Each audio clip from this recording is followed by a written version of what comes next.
Hello বন্ধুরা, আমি আজকের এই ভিডিওতে জিওগ্রাফির কিছু গুরুত্বপূর্ণ প্রশ্ন নিয়ে আলোচনা করব, যেগুলি সামনে যে সমস্ত স্টেট এবং সেন্ট্রাল গভর্নমেন্টের যে সমস্ত এক্সামগুলি রয়েছে সেই সমস্ত এক্সামগুলির জন্য খুবই গুরুত্বপূর্ণ। তাই তোমরা এই ভিডিওটির ফার্স্ট থেকে লাস্ট পর্যন্ত অবশ্যই দেখবে। তো আজকের প্রথম প্রশ্ন বলেছে যে ভারতীয় সময় গ্রিনিচ সময় থেকে কত সময় বেশি? তো সঠিক উত্তর হবে অপশান সি, 5.5 ঘন্টা।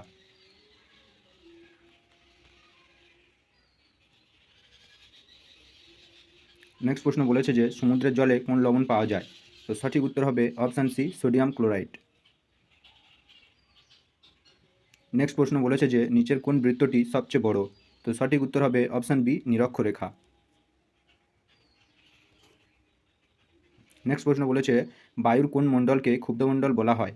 তো সঠিক উত্তর হবে অপশান বি, ট্রোপোস্ফিয়ার। নেক্সট প্রশ্ন বলেছে যে ভারতের বাইরে একটি পর্যবেক্ষণ ও অনুসন্ধান কেন্দ্র স্থাপন করে ভারতীয় বিজ্ঞানীরা তার নাম দেন দক্ষিণ গঙ্গোত্রী। এটি কোথায়? তো সঠিক উত্তর হবে অপশান সি, কুমেরু মহাদেশে। নেক্সট প্রশ্ন বলেছে যে অস্ট্রেলিয়ার রাজধানীর নাম কি?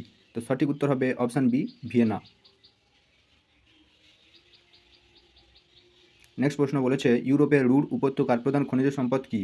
তো সঠিক উত্তর হবে অপশান এ, কয়লা।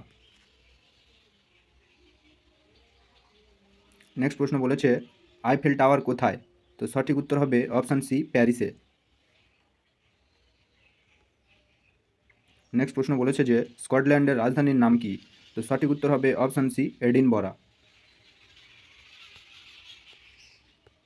নেক্সট প্রশ্ন বলেছে যে ভেনিস খালপথে চলাচলের জন্য এক ধরনের ছোট নৌকা ব্যবহৃত হয়, এই নৌকার নাম কি?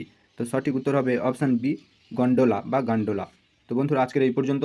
পরবর্তী ভিডিওর জন্য আমাদের চ্যানেলটি সাবস্ক্রাইব করো, আর এই ভিডিওটি তোমাদের একটু হেল্প লাগে বা হেল্পফুল মনে হয় তাহলে আমাদের চ্যানেলটি সাবস্ক্রাইব করো। আর যদি তোমরা এই পিডিএফগুলি পেতে চাও তাহলে আমাদের টেলিগ্রাম চ্যানেলে জয়েন করো। ধন্যবাদ।